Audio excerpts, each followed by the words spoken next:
Noong January 18, 1986, isang gwardiya ang nagroronda sa Saddleback College sa Mission Viejo, California. Nang may mapansin siyang figura na nakahiga sa isa sa mga parking lot ng mga estudyante. Dahil madilim at malabo ang ilaw, inakala niyang manikin ito na iniwan ng isang estudyante bilang isang biro. Nilagpasan niya ito noong una, ngunit naisipang bumalik para masigurong maigi. Pagbaba niya ng sasakyan, nakita niyang may dugo sa paligid ng figura at napagtanto niyang hindi ito manikin kundi isang bangkay ng babae. Nakilala ang biktima bilang si Robin Brandley, 23 years old. Isang estudyante ng communications, nakakagaling lang sa isang party sa Fine Arts Building. Nakasuot siya ng mahabang damit na may disenyo ng bulaklak, ngunit nakataas ito hanggang sa kanyang tiyan na nagpapakita ng kanyang bikini at knee-high stockings. Ayon kay Detective Michael Stephanie ng Orange County Sheriff's Department, maraming saksak si Robin sa leeg, dibdib at likod. May mga hiwa rin sa kanyang mga kamay na posibleng defensive wounds. Bukod sa bangkay at dugo ni Robin, walang ibang ebidensya na nakita sa crime scene. Noong July 17, 1988, si Julie McGee, 29 years old at isang prostitute, ay nawala matapos sumakay sa sasakyan ng isang hindi kilalang lalaki sa Cathedral City, Riverside County. Ang kanyang mga labi na walang pagkakakilanlan ay natagpuan sa isang liblib na lugar sa disyerto. Nahirapan ang mga awtoridad na kilalanin ang bangkay dahil sa mga mutilation na dulot ng mga coyote at iba pang mga hayop. Nakakita ng mga cartridge case para sa isang .45 caliber na baril malapit sa katawan ni Julie. Hey everyone! I just wanted to take a moment to give a huge shout out to Lizelle Villones, Angie Villanueva ng Dubai, May de Assis ng Quezon City, Demis Vlog, Hagupit Anglers ng Abu Dhabi, Lexi, Loy Valiente, at Anthony Coste ng Baguio City. Maraming salamat po sa inyong lahat na mga sumusuporta pati na rin sa mga silent listener. Mabuhay kayo at patuloy na maging inspirasyon sa iba. Noong September 25, 1988, isa pang prostitute, si Marian Wells, 31 years old, ang nawala matapos sumakay sa sasakyan ng isang hindi kilalang lalaki sa San Diego County. Dinala siya sa isang abandonadong industrial complex sa San Diego, kung saan natagpuan ang kanyang bangkay na may tama ng baril sa ulo. Tulad ng sa kaso ni Julie, may nakitang cartridge case sa crime scene. May nakita ring condom na may DNA ni Marian at ng isang hindi kilalang lalaki na pinaniniwalaang ang pumatay. Noong April 16, 1989, isa na namang prostitute, si Tammy Irwin, 20 years old, ang dinukot at dinala sa isang liblib na lugar malapit sa Palm Springs. Binaril siya ng 3 beses at itinapon ang kanyang bangkay. Muli, may nakitang mga cartridge case malapit sa katawan. Dahil sa pagkakapareho ng mga kaso, nagsimulang magkumpara ng mga notes ang mga investigador mula sa Riverside at San Diego counties. Napagtanto ng mga investigador na may serial killer silang hinahanap. Pinatunayan ng ballistic tests na ang mga cartridge case mula sa mga crime scene nina Julie, Marian at Tammy ay magkakapareho. Ibig sabihin, iisa ang baril na ginamit sa pagpatay sa kanila. Ngunit wala pa silang suspect o baril na mag-uugnay sa mga krimen. Wala ring nakitang connection sa pagitan ng mga pamamaril sa mga prostitute at sa pagpatay kay Robin Brandley. Magkaiba ang profile ng mga biktima. Si Robin ay isang estudyante sa kolehiyo, hindi isang prostitute. Bukod dito, hindi siya binaril kundi pinagsasaksak. Sa sumunod na 3 taon at kalahati, wala nang ibang pagpatay na may uugnay sa serial killer. Noong September 27, 1992, si Jennifer Asbenson, 19 years old at isang nursing assistant sa Palm Springs, ay naghihintay ng bus papunta sa kanyang trabaho sa isang tahanan para sa mga may kapansanan na bata.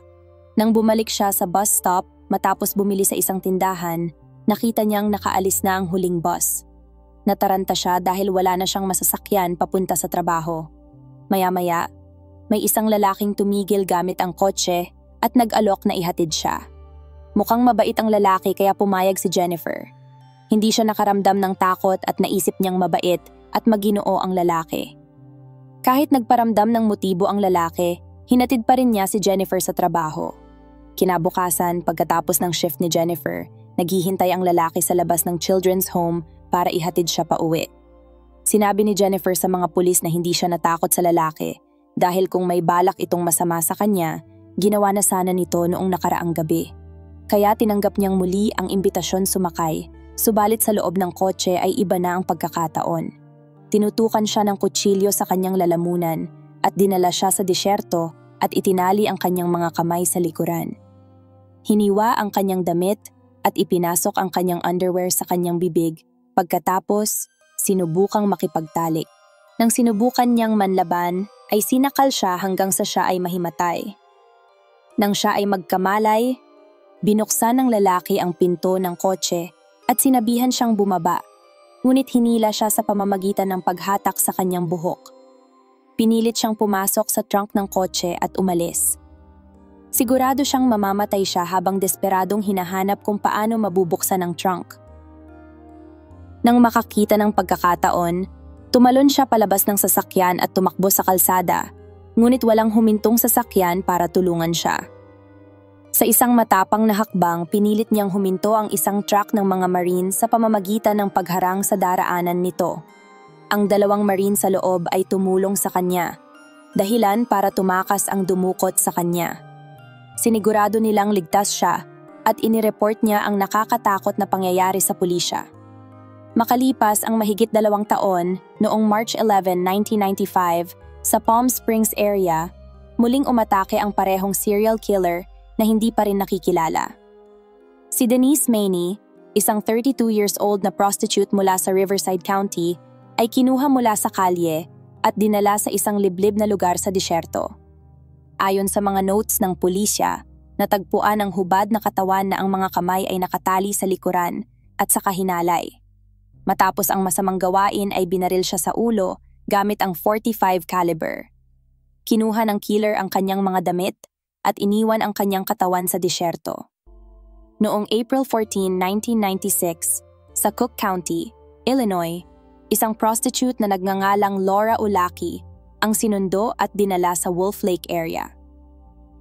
Binaril siya ng 2 beses sa ulo gamit ang isang .38 caliber revolver at ang kanyang hubad na katawan ay itinapon sa Wolf Lake. Pinaghihinalaan ng mga pulis na kinuha ng pumatay ang kanyang mga gamit para mahirapan ang pag-identify sa kanya, ngunit hindi nila ito agad na ikonekta sa mga katulad na krimen sa California. Pagkalipas ng 3 buwan, noong July 14, 1996, muling nanakit ang mamamatay tao sa Illinois. Ang bangkay ng 21 years old na si Cassandra Cassie Corum, isa pang prostitute, ay natagpuan sa Vermilion River. Siya ay itinali gamit ang duct tape, binaril sa ulo, at sinaksak ng maraming beses. Si Corum ay nawala mula sa isang bar sa Hammond, Indiana matapos sumama sa isang lalaki sakay ng isang pickup truck. Nang sumunod na buwan, noong August 2, 1996, ang hubad na katawan ng 22 years old na si Lynn Huber ay natagpuan sa Wolf Lake, malapit sa kung saan natagpuan ang katawan ni Laura Ulaki noong unang bahagi ng taon. Tulad ng marami sa iba pang mga biktima, si Huber ay isang prostitute at tinanggal ng kanyang killer ang lahat ng damit at pagkakakilanlan mula sa crime scene. Noong November 14, 1996, napansin ni Warren Fryer, isang patrol officer sa Hammond, Indiana, ang isang kahina-hinalang sasakyan na nakaparada sa labas ng isang hinihinalang crack house. Ang driver, si Andrew Ordiales, isang 31 years old na dating Marine, ay kasama ang isang kilalang prostitute. Tumawag si Fryer ng backup at nang lapitan ang sasakyan, nakita niya ang isang nakaload na .38 special revolver sa loob. Inaresto si Ordiales dahil sa pagdadala ng isang concealed weapon. Namangha ang mga opisyal sa sobrang linis ng truck sa loob at labas. May nakita ring mga rolyo ng duct tape sa loob ng sasakyan. Bagamat pinakawalan noong una si Ordiales, kalaunan ay nahatulan ng isang misdemeanor para sa ilegal na pagmamay-ari ng handgun. Noong April 1, 1997, Tumugon si Officer Fryer sa isang gulo sa American Inn Motel sa Hammond. Nagtatalo sina Andrew Ordiales at isang prostitute. Sinasabi niyang ninakawan siya nito, habang sinasabi ng babae na naging agresibo siya matapos niyang tumanggi. Namaposasan at dalhin sa Wolf Lake para makipagtalik. Pinaalalahan ni Fryer ang babae sa panganib na naaalala ang mga bangkay na natagpuan sa lawa. Nag-file siya ng report tungkol sa insidente at kalaunan ay nagsagawa ng background check kay Ordiales na natuklasan ang kanyang nakaraang kaso sa baril. Gumawa si Fryer ng isang detalyadong report kay Ordiales na binibigyang diin ang posibleng koneksyon sa mga pagpatay sa Wolf Lake at ipinadala ito sa mga homicide detective ng Hammond at Chicago. Si Detective Don McGrath ng Chicago, na naintriga sa ulat ni Fryer, ay humiling ng nakumpiskang revolver ni Ordiales. Kinumpirma ng mga ballistic test na ito ang murder weapon na ginamit para patayin sina Laura Ulaki, Cassandra Corum, at Lynn Huber. Dahil sa ebidensyang ito, alam ni McGrath na natagpuan na nila ang serial killer. Noong umaga ng April 22, 1997, sinimulan ni McGrath at ng kanyang partner ang pagmamanman kay Ordiales malapit sa bahay ng kanyang mga magulang. Nakatira si Ordiales sa isang working-class neighborhood na may mga simpleng bahay kung saan naninirahan ang kanyang mga magulang ng mahigit isang dekada. Hindi na kinailangang maghintay ng matagal ni McGrath at Krakowski para lumabas siya ng bahay. Bandang 9 a.m., umalis siya para sa kanyang trabaho bilang security guard sa isang Eddie Bauer store sa downtown Chicago. Lumapit sa kanya ang mga detective na nagsasabing kailangan nilang pag-usapan ang insidente noong 1996 kaugnay ng kanyang nakumpiskang baril. Sa una ay iginiit ni Ordiales na tapos na ang kaso, ngunit pinilit siya ng mga detective at pumayag siyang sumama sa kanila sa kanilang opisina. Habang tinatanong, sinabi ni Ordiales na binili niya ang baril 5 taon na ang nakakalipas at hindi ito nawala sa kanyang pag-aari hanggang sa kinuha ito ng pulisya. Pagkatapos ay ipinahayag ni McGrath na iniimbestigahan nila ang mga hindi nalutas na pagpatay na kinasasangkutan ng isang .38 caliber na armas at ipinakita kay Ordiales ang mga larawan ni Ulaki, Corum at Huber. Sa una, itinanggi niyang kilala niya ang mga ito, ngunit nang sabihin na tumugma ang mga bala sa kanyang baril, tinanggap niya ang sitwasyon, tinanggal ang kanyang security badge at necktie. Pagkatapos ay inamin niya ang mga pagpatay na nagbigay ng mga detalye ng walang pamimilit. Nagpahiwatig din siya ng mga krimen sa California na maaaring interesado ang pulisya doon. Hanggang sa puntong iyon, hindi pa naikokonekta ng mga awtoridad sa Illinois at California ang mga kaso. Ayon kay Ordiales, nakilala niya si Laura Ulaki noong winter ng 1996 at nag-date sila ng ilang beses. Sa record ng korte, sinabi niyang nagtalik sila ng 2 beses sa Wolf Lake gamit ang isang sleeping bag na nakatago sa likod ng kanyang truck. Noong April 1996, sinundo niya si Ulaki at muling pumunta sa Wolf Lake. Habang nasa daan, nagtalo sila. Pagdating sa Wolf Lake, kinuha ni Ordiales ang kanyang .38 caliber revolver na nakasilid sa ilalim ng upuan ng driver at ipinakita ito kay Laura nang bigla itong pumutok at tumama sa bubong ng kanyang pick-up. Nagalit si Laura at nagwala.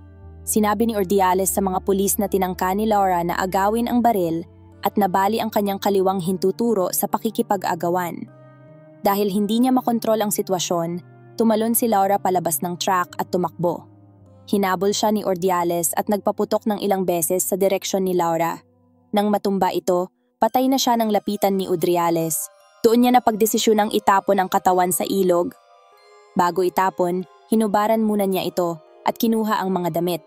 Sinabi niyang itinapon niya ang mga damit mula sa bintana ng passenger side habang pauwi sa Chicago. Pagkatapos, ikinwento ni Ordiales sa mga detective ang pagpatay niya kay Lynn Huber, ang kanyang ikapitong biktima na nakilala niya noong summer ng 1996. Ayon kay Ordiales, si Huber ay isang prostitute sa Chicago. Tulad ni Laura Ulaki, sinabi niyang nakipagtalik siya kay Huber ng 2 beses noong late of July or early August 1996. Sinabi ni Ordiales na nakita niya si Huber na may dalang malaking garbage bag at huminto siya para mag-alok ng sakay at tinanggap naman ito. Tinawagan ang mga detective nang matagpuan ang bangkay ni Huber noong August 2, 1996. Sa pagpapatuloy ng salaysay ni Ordiales, sinabi niyang nagmaneho siya papunta sa isang eskinita kung saan sila ni Huber ay maaaring magtalik. Sinabi niya na nagsimula siyang makipagtalo sa kanya at nagsimulang umakto na parang nahihilo bago sinubukang lumabas sa truck. Sinabi ni Ordiales na hinawakan niya ito at binaril sa ulo gamit ang baril na nakatago sa ilalim ng upuan ng driver. Matapos niyang mapatay, sinabi ni Ordiales na inilagay niya ang katawan nito sa likod ng truck at dinala ito sa Wolf Lake. Habang tinatanggal niya ang damit ni Huber, sinabi niya na natusok niya ang kanyang daliri ng karayom. Sinabi niya na ang pagkatusok sa kanyang daliri ay nagpagalit sa kanya kaya kumuha siya ng kutsilyo at sinaksak ang katawan ni Huber ng maraming beses pagkatapos ay binaril niya ulit. Pagkatapos ay kinuha niya ang kanyang hubad na katawan at inihagis ito sa lawa at umalis. Matapos patayin si Huber, sinuri ni Ordiales ang laman ng garbage bag na dala-dala nito at nakitang damit ang laman. Kinuha niya ang lahat ng damit ni Huber, kasama na ang mga damit sa bag, at ibinigay ang mga ito sa Salvation Army dahil sa paniniwalang hindi na niya kakailanganin ang mga ito. Inamin din ni Ordiales ang pagpatay kay Cassandra Corum noong July 13, 1996 na nakilala niya mga 2 taon na ang nakakalipas. Nagkakilala sila sa isang bar sa Hammond, Indiana at nagmaneho papuntang Wolf Lake para makipagtalik. Kinabukasan, natagpuan ang bangkay ni Corum na palutang-lutang sa lawa. Inamin ni Ordiales na pinagsusuntok niya si Corum sa mukha matapos nitong sabihin ang isang bagay na ikinagalit niya, bagamat hindi niya matandaan kung ano iyon. Natakot si Corum sa pananakit na ito at lumaban, dahilan para gapusin siya ni Ordiales. Napansin ng mga pulis na ang galit ni Ordiales ay tila paulit-ulit na lumilitaw sa kanyang mga krimen. Tinanggal ni Ordiales ang kanyang damit at inilarawan si Corum na tila manhid sa pagkabalisa at takot, at walang pakialam at sunod-sunuran ay tinalian niya ang mga paa ng duct tape at nilagyan ng duct tape pati ang kanyang bibig. Sinabi niya na inis pa din siya sa sinabi ni Corum habang nagmamaneho sa Interstate 55 na may pasaherong takot na nakabusangot na hubad na babae. Matapos ang 2 oras na pagmamaneho, nakaramdam ng pagod si Ordiales at nais na niyang lumabas ng interstate, ngunit nagpatuloy pa rin siya sa pagmamaneho. Maya-maya ay nakarating siya sa isang tulay na patungo sa isang maliit na parke. Doon niya itinigil ang truck at pinatay ang makina. Lumabas siya kasama ang kanyang kasama at kinuha ni Ordiales ang kanyang baril mula sa ilalim ng upuan habang palabas ng truck. Pagkatapos ay naglakad sila papunta sa likuran ng truck. Si Corum na hubot-hubad ay humarap kay Ordiales na para bang may balak siyang sabihin, ngunit binaril siya ni Ordiales. Ayon sa mga dokumento ng korte, pagkatapos niyang bumagsak sa lupa, sinabi ni Ordiales na galit pa rin siya kay Corum dahil sa naunang pagtatalo, kaya niya inilabas ang kanyang kutsilyo at pinagsasaksak ang katawan nito, saka siya itinapon sa malapit na ilog at inihagis ang mga damit niya sa bintana habang nagmamaneho pa uwi. Sa paliwanag niya, bilang isang Marine Corps, siya ay trained to kill. Si Andrew Ordiales ay isang taong mahilig mag-isa at nahihirapang makipag-ugnayan sa iba. Itinuturing siyang isang taong walang gaanong kaibigan noong nasa high school. Pagkatapos niyang magtapos noong 1982, sumali siya sa US Marines at nadestino sa Southern California. Inamin niya ang pagkakaroon ng relasyon sa isang 15 years old na batang babae na nabuntis. Sinabi niyang mahal niya ito, ngunit natatakot siyang pakasalan dahil sa edad nito at sa posibleng kahihinatnan mula sa mga magulang nito at sa Marines. Sa huli, napagpasyahan nilang magpalaglag ang babae. Kalaunan ay inamin ni Ordiales ang kanyang mga ginawa sa isang propesor ng psychiatry sa Yale University. Gayunpaman, naniniwala siyang hindi maiintindihan ng batas at ng Marine Corps ang kanyang mga motibo. Ang mga ebidensya na inihain sa kanyang paglilitis ay nagsiwalat ng kasaysayan ng sakit sa pag-iisip at pang-aabuso sa kanyang pamilya. Inabuso siya ng mga kamag-anak at dumanas ng pisikal at emosyonal na pang-aabuso mula sa kanyang mga magulang. Sa kabila nito, sa una ay nagtagumpay siya sa kanyang karera sa militar, na nakatanggap ng ilang promosyon bago ibinaba ang ranggo dahil sa mga issue sa kanyang pamumuno. Sa panahon ng kanyang serbisyo sa Southern California, walang nakakaalam na kapatay na siya ng 4 na babae. Nakatanggap siya ng honorable discharge noong 1991 at bumalik sa Chicago upang manirahan kasama ang kanyang mga magulang. Sandali siyang bumalik sa California noong September 1992 at inatake si Jennifer Asbenson. Noong March 1995, habang nagbabakasyon sa Palm Springs, pinatay niya si Denise Manny, ang kanyang ika-5 kilalang biktima sa California. Sa kanyang pag-amin sa mga detective, detalyadong inilahad ni Ordiales ang bawat pagpatay na kanyang ginawa. Ayon sa mga dokumento ng korte, ang estudyanteng si Robin ang una niyang biktima. Nakadestino noon si Ordiales sa Camp Pendleton malapit sa San Diego. Ikinuwento niya na nagalit siya dahil sa ilang mga kasamahan sa kampo at napagdesisyunan niyang magnakaw. Nag-armas siya ng malaking hunting knife na may habang 11 inches at nagmaneho patungong Saddleback College kung saan naghintay siya ng mabibiktima sa madilim na parking lot. Ang biktima ay maaaring kahit sino at ang biktima na kanyang pinili ay isang random na babae lamang na nagkataong si Robin Brandley. Nang makita niya si Robin, gumapang siya sa likod nito at inilagay ang kamay sa bibig niya at hiningi ang kanyang bag na ibinigay naman nito sa kanya. Subalit sinimulan niya itong saksakin sa likod, sabi niya. Nang mahulog ito sa pavement, nagsimula siyang saksakin ang dibdib nito. Sa isang punto ay naipit ang kutsilyo sa kanyang tadyang at upang maalis niya ito, kailangan niyang ilagay ang kanyang paa sa katawan nito at saka pilit niyang kinuha ang kutsilyo. Sinabi ni Ordiales na iniwan niya ang dalaga doon para mamatay. Matapos siyang makapatay, duguan ang kanyang mga kamay, pantalon at pang-itaas na damit.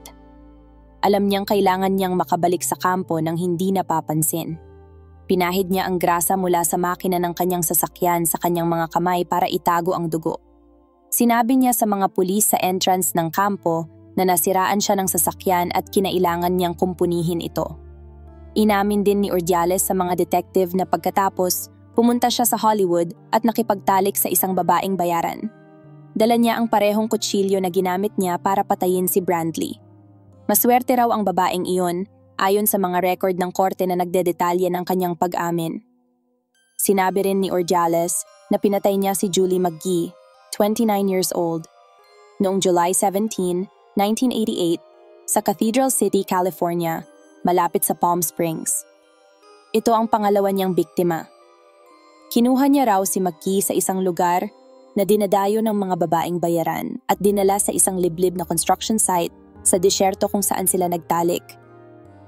Ilang sandali pa, sinabihan niya si McGee na bumaba ng sasakyan at pagkatapos ay binaril niya ito sa ulo.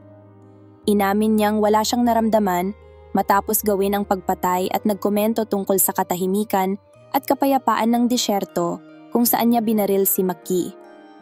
Pagkatapos noon, sinabi niyang nagmaneho siya papunta sa isang bar kung saan siya uminom ng ilang beer at nanood ng mga babaeng sumasayaw. Pagkalipas ng 2 buwan, noong Setyembre 25, 1988, sinabi ni Ordiales na sinundo niya si Marianne Wells at dinala sa isang industrial area sa San Diego kung saan sila nagtalik. Pagkatapos, sinabi niya na binaril niya ito sa ulo at binawi ang $40 na ibinayad niya rito at itinapon ang katawan nito sa isang eskinita kung saan ito natagpuan kasama ang kondom na iniwan niya. Noong April 16, 1989, sinabi ni Ordiales na kinuha niya ang prostitute na si Tammy Irwin na nakatalik niya ng isang beses at dinala ito sa isang bakanteng lote malapit sa Palm Springs. Doon ay nag-perform ito ng oral sex sa kanya. Sinabi ni Ordiales na hindi niya maalala na nakipagtalo siya kay Irwin tulad ng pakikipagtalo niya sa ilan sa iba pa niyang mga biktima. Ngunit naalala niya ang pagbaril dito habang nakatayo ito sa labas ng kanyang truck habang naghahanda silang umalis. Nasa loob siya ng pickup nang barilin niya ito at habang nakatayo ito na nakahawak sa ulo, ay binaril niya itong muli dahilan para matumba ito sa lupa. Bago siya umalis, Sinabi niyang binaril niya ito ng pangatlong beses sa isang bahagi ng kanyang pag-amin. Inilarawan ni Ordiales sa mga detective ang pinagdaanan niya kay Jennifer Asbenson bago niya napagpasyahang patayin ito. Sinabi niya na matapos niyang ihatid si Asbenson sa trabaho noong gabing iyon ng September 1992, hiningi niya ang numero ng telepono nito at ibinigay naman sa kanya. Ang problema, anya, ay maling numero ang ibinigay nito at hindi iyon ang tunay na numero. Sinubukan niyang tawagan ito matapos ihatid sa trabaho. Nag-alala siya tungkol dito. Sa magdamag at habang hinihintay niya itong matapos sa trabaho para maihatid niya ito pauwi at mailibre ng almusal. Nagsimula siyang makaramdam ng pagkainis dahil sa maling numero at parang may namuong tensyon. Gayunpaman, nanatili siyang kalmado at ipinahayag ang kaniyang alok na tinanggap naman ng babae. Habang nagmamaneho sila, sinabi ni Ordiales na inabot niya si Asbenson at sinabunutan ito. Pagkatapos ay tinutukan niya ito ng baril at mula noon ay naging sunod-sunuran na ito sa kanya. Pinilit niya itong humarap sa likod, tinawag ito ng maraming masasakit na salita at tinali ang mga kamay nito sa likuran. Pagkatapos maitali ang mga kamay nito, pinilit niya ang babae na magsagawa ng oral sex, subalit hindi siya nagkaroon ng ereksyon. Sinubukan din niyang halayin na lamang ang babae, hiniwa ni Ordiales ang mga damit at undergarments ng babae, at sa halip ay sinimulan itong sakalin. Maya-maya ay pinababa niya ang babae para magsagawa muli ng oral sex, pero bigo pa din siyang magkaroon ng erection. Sa halip ay inilagay na lamang sa trunk si Asbenson.